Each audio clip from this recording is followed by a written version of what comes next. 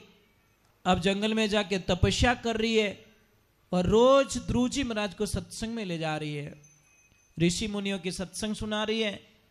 सुनाते सुनाते एक दिन का वक्त आता है, समय पलटी खाता है, महल नजदीक में ही था। तो उसने पूछा कि माँ मैं कौन और मेरे पिताजी कौन है, ये तो बता दे।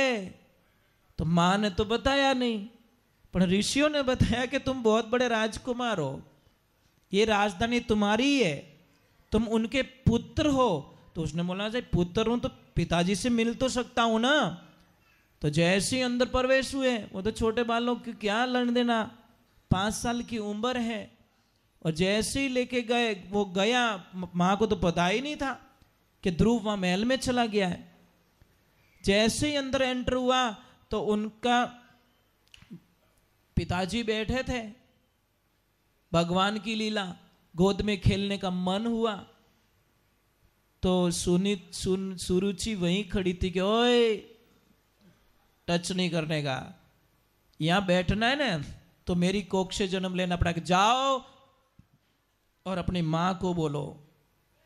माँ के पास में वापस जाता है और माँ को बोला कि वो सेकंड वाली मम्मी ने ऐसे बोला कि मेरी कोख से जन्म लिया। माँ तेरी कोख से जन्म लेने का ये पाप लगा मुझे कि मेरे पिताजी की गोद में नहीं बैठ पा रहा हूं। तो सुनीति ने क्या बोला कि बेटा जाओ ऐसा तप करो कि तुम उसकी गोद में बैठो, संसारिक पिता की गोद में मत बैठो, उस परम पिता परमेश्वर की गोद में जाके बैठो, ऐसा तप करो। बच्चे को शब्द लग गया, लागी वे सो जाने गाफल कहीं लाने भाई, ध्रुव प्रहलाद गोपीचंद लागी नरसी मीरा जाई, है ने सुआ ने ध्रुव प्रहलाद गोपीचंद लागी नरसी मीरा जाई। एक शब्द की लागी ध्रुव जी महाराज को राज छोड़ के चले गए। अब जाके ऐसा नारद जी महाराज मिले उनसे, नारद जी ने 12 अक्षरी मंत्र दिया, ओम नमो भगवते वासुदेवाय मंत्र दे दिया और साधनाएं बता दी कि पहले महीने में क्या करना है। पहले महीने में 3 दिन रोटी की खुराक लेनी है, फिर बाद में आपको खाना छोड़ देना है। सेकंड महीने में 6 दिन फल फ्रूट लेने हैं, फिर बाद में वो भी आपको छोड़ देना है। तीसरे महीने में 9 दिन तक सिर्फ पानी पीना है, फिर बाद में 21 दिन आपको बिना पानी रहना है। और चौथे महीने में आपको सिर्फ हवा पे रहना है, सिर्फ हवा का आहार लेना है, कुछ खान पान नहीं होगा। और 5वें महीने में आप अपने खुद की श्वासों के ऊपर कंट्रोल करना है। और वो ही किया ध्रुव जी ने। पहले महीने के 3 दिनों में उन्होंने भोजन प्रसाद लिया, दूसरे में 6 दिनों में उन्होंने फल फ्रूट का सेवन किया, पत्ते वगैरह वगैरह जो भी खा के, और तीसरे महीने में 9 दिन तक उन्होंने पानी पिया, और चौथे महीने में 12 दिन तक उन्होंने श्वास का उपयोग किया। फिर श्वास के ऊपर धीरे धीरे उन्होंने कंट्रोल करना शुरू कर दिया। एक दिन ऐसा है कि पूरे श्वास को रोक लिया, पूरी ब्रह्मांड की श्वास रुक गई। सारे देवी देवता दौड़ के गए ब्रह्मा जी के पास में, और ब्रह्मा जी को बोला, हे ब्रह्मदेव हमारा श्वास घुट रहा है, हम श्वास नहीं ले पा रहे, क्या हो गया? ब्रह्मा जी बोल रहे, मैं भी कब से गला पकड़ के घूम रहा हूं, मेरे को क्या हो गया? अरे आपको ही नहीं हुआ, हमारे सबको ही हुआ। तो ध्यान लगाया कि ध्रुव जी ने श्वास को रोक के रखा है, पूरी ब्रह्मांड के श्वास को। अब दौड़ के भगवान के पास में गए और भगवान को बोला, प्रभु वो छोटा सा आपका भक्त पूरी दुनिया का श्वास रोक के बैठा है, जाओ और उनको फ्री करो। जब भगवान आए तो 10 मिनट, अब देखो यहाँ पे बहुत ही सुंदर बात लिखी गई है कि भगवान भक्त के दर्शन करने के लिए आए, भगवान को दर्शन देने के लिए नहीं, दर्शन करने के लिए। कौन मेरो भक्त ऐसा है जो पूरे ब्रह्मांड की श्वास रोक के खड़ा है?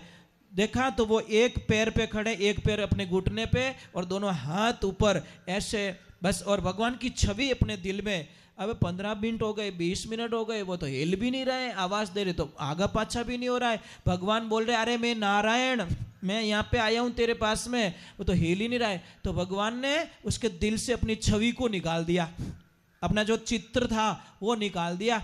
अब ध्रुव जी तड़प रहे, वो कहाँ गए, भगवान कहाँ गए, भगवान कहाँ गए, भगवान कहाँ गए? इसी तड़प में आंखें खुल गई, यहाँ जो था वो सामने खड़ा है बाहर, यहाँ जो था वो सामने खड़ा है, अब क्या हो रहा है, भगवान उसको देख रहे हैं, वो भगवान को देख रहे हैं, भगवान उसको देख रहे हैं, वो भगवान को देख रहे हैं, कुछ बोलचाल नहीं हो रही, कोई वार्ता नहीं हो रही है। सारे देवता बोल रहे हैं ये कैसा भगत है, भगवान बोलिए ये कैसा भगत है, इतनी देर तो कितनी चीजें मांग लेता, समय बर्बाद कर रहा है। अब देवता बोल रहे हैं हमें तो मौका मिला होता तो बहुत कुछ मांग लेते हम तो, और ध्रुव जी कुछ भी नहीं मांग रहे, ध्रुव जी कुछ नहीं मांग रहे। तो फिर बाद में लास्ट में उसको चेतन में लाए, और वो शंख था यहाँ पे लगाया तो उसको चेतना आई। फिर बाद में बोलना स्टार्ट किया, प्रभु मुझे कुछ नहीं चाहिए, एक तो साधु संतों की संगति दे दो और एक आपकी भक्ति दे दो, मुझे दूसरा कुछ नहीं चाहिए। महाराज अब एक दूसरे को देख के हंस रहे हैं, ध्रुव जी भगवान को देख के हंस रहे हैं, भगवान ध्रुव जी को देख के हंस रहे हैं। इन दोनों की हंसी देखकर देवता लोग हंसने लग गए। देवताओं की हंसी देखकर कथा सुनाते सुनाते सुखदेव जी महाराज हंस पड़े, सुखदेव जी महाराज हंस पड़े, सामने बैठे परीक्षित जी महाराज हंस पड़े। जब परीक्षित जी के मुंह चेहरे पे हंसी आई तो सारे वहां पे ऋषिगण थे वो सारे हंसने लग गए, सारे पेड़ पौधे हंसने लग गए, सारे नदी नाले हंसने लग गए, सारे प्राणी मात्र हंसने लग गए। ये भगवान ध्रुव जी का कथन आता है। इतना प्रेम, 5 साल की उम्र में भगवान को प्राप्ति कर ली। फिर उनको आदेश दिया जाता है जाओ गृहस्थी जीवन बसाओ और फिर वैकुंठ धाम में लौट जाना। फिर उन्होंने गृहस्थी जीवन बचाया। फिर उनकी माँ को वरदान दिया गया, माँ को पूछा गया ऋषियों ने कि तुम्हें क्या चाहिए, इतने साल से तुम सत्संग में आ रही हो, कुछ नहीं मांगा हम लोगों से। कि उन्होंने बोला कि देना है तो मुझे ऐसा वरदान दो कि मेरी जो देरानी है ना उसको कोई बेटा हो जाए, पुत्र हो जाए। बोलो, घर से बाहर निकाल दिया, फिर भी देरानी के लिए ऋषियों को बोला कि इतने साल में सत्संग सुनी हूं, इसका अगर फल मुझे मिले तो ये फल मेरे को ना दे, मेरे देरानी को औलाद नहीं है, उसको बेटा दे दे। तो उसको बेटा हुआ, उत्तम हुआ। जब ध्रुव जी महाराज वापस आए तो उनके स्वागत में सबसे पहले वो उसकी काकी खड़ी थी, जो काकी नफरत करके बाहर निकाल दी। महाराज इससे सीख क्या मिलती है, क्या सीख मिलती है पता है? जो हमसे नफरत करता है ना वो भगवान से मिला देता है, और जो प्रेम से करता है ना वो हमारा विनाश कर देता है। इसलिए प्रेमी तुम्हारा कभी हो नहीं सकता, प्रेमी तुम्हारा कल्याण नहीं कर सकता, करेगा तो तुम्हारा नफरत करने वाला ही। देखो जयसल धाड़वी को उसकी भाभी ने भगवान से मिला दिया। अगर जयसल धाड़वी को उसकी भाभी ने ताने नहीं मारे होते तो भगवान का भक्त कभी नहीं बनता। वीर तेजा जी महाराज को भाभी ने ताना नहीं मारा होता तो वो वहां नहीं जाते, गायों की रक्षा करते हुए अमर नहीं होते। अरे नरसिंह भगत को पढ़िए, नरसिंह भगत को उनकी भाभी ने ताना नहीं मारा ना होता, क्या को दिन कहीं तंदूरो लेन भीरे खाई कहीं, तो वो शायद भगवान नहीं आते। कहीं कहीं तो भाभीयों ने बहुत अच्छा काम किया है, बहुत बढ़िया। ये अपने शास्त्र में लिखा है कि बड़ा भाई और भाभी का कर्जा कभी जिंदगी में उतारा नहीं जाता साहब। बड़ा भाई होता ना और बड़ो भाई रे गेलो, आ तो गेलो ज रे वे जो कोई दे दे नैन क्यों ने वो थारे वो थारे वो थारे, लास्ट में टन टन गोपाल, लास्ट में नैन क्या नगटा क्या थो कई करियो कई करियो है तो जो थन दियो दूजो कई है। अब आपड़ी भाभी घणो ही के थोड़ो घणो राखो टावर, यार ठंडा नहीं पड़े, ठंडा नहीं पड़े, वह घणो ही जीव पड़े बिनो पण बिनो कहनो करे कौन। और मोटोड़ी भाभी ने कोई समझ नहीं सके, क्यों कि वो माँ का समान होती, माँ के समान। कौन समझे महाराज इन बातों को, खुद गर्जी लोग नहीं समझेंगे। मैंने एक जगह देखा कोई परिवार है तो उन्होंने बोला गुरुजी हमारे घर में जो भी डिसीजन लेते हैं ना हमारी भाभी माँ लेती है बस, क्योंकि भाभी को माँ के जाने के बाद में भाभी ने हमको बड़ा किया, पढ़ाया लिखाया और ऐसे मोड़ पे रखा, तो हम आज भी भाभी को माँ मानते हैं। कितनी बड़ी बलियारी उनकी। ये विचारधाराएं होनी चाहिए। चलो हम आगे की तरफ चलते हैं कि ध्रुव जी महाराज का कल्याण होता है, ध्रुव जी महाराज को दर्शन दे देते हैं।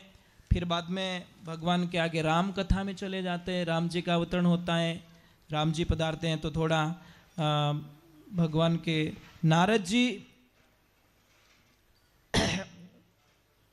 कि भगवान की लीला तो देखिए आप, ईश्वर की लीला। कभी भी एक बात का ध्यान रखें, भगवान को बुलाने वाला चाहिए। यहाँ पे राम कथा का भी बीच में बहुत बड़ा प्रसंग आता है, और फिर नाम की महिमा का विवरण आ जाता है। वापस राम जी का जन्म होता है, नाम की महिमा आती है, नाम से क्या होता है। तो एक छोटा समय कीर्तन कर देता हूँ, फिर नाम की महिमा में